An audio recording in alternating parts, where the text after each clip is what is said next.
તો હાલ આપણે આવી ગયા છીએ શાકભાજી વાવવા માટે. શાકભાજીમાં લાવ્યો છે આ ટમેટી અને મરચાં છે, એ આપણે વાવવાના છે.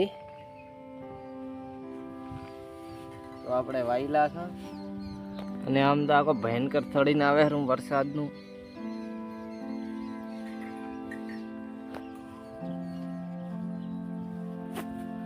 ના અમારે વિપુલદાસ અહીં થોડોક ગવાર ઉખાડે છે, કેમ કે અમે બાબુ છે બીજી જગ્યા સારી નથી, એટલે આટલામાં થોડોક ઉખાડી નાખે ગવાર.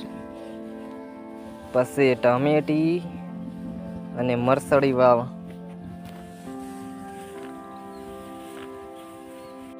હેલો બધાને, જય માતાજી અને સ્વાગત છે આપણા બીજા વ્લોગમાં. હાલ બેઠા આવતો તો મને બંધ થઈ ગયો ચાલ તો. ત્યારે પણ વાતાવરણ છે વરસાદનો આવ્યો કે આવ્યો.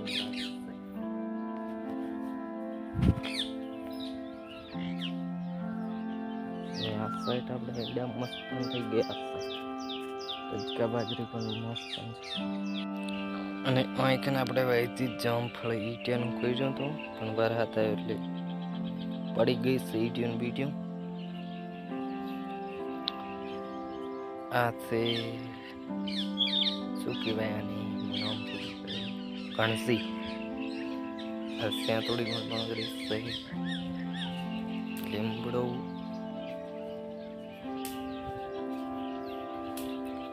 ધરવાળો છે.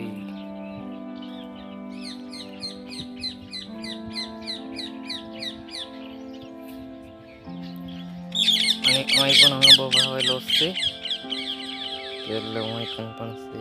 અને આ છે આપણા એરંડા. અને બરહાત આવે એવું થઈ ગયું પાછું. અને આપણે જઈ રહ્યા છીએ કપાસ દેખવા માટે.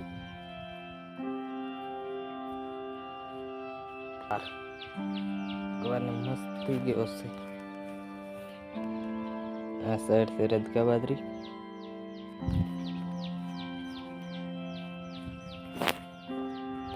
અને એક વાકડો પડી ગયો તો વરસાદનો.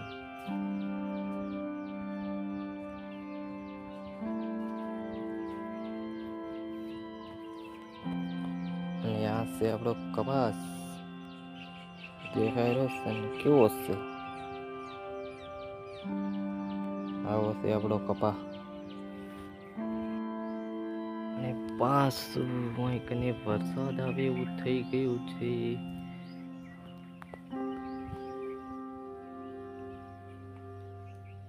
આજનો બ્લોગ પસંદ આવ્યો હોય તો લાઈક, શેર, સબસ્ક્રાઈબ કરી નાખો. મળીએ કાલે નવા બ્લોગમાં.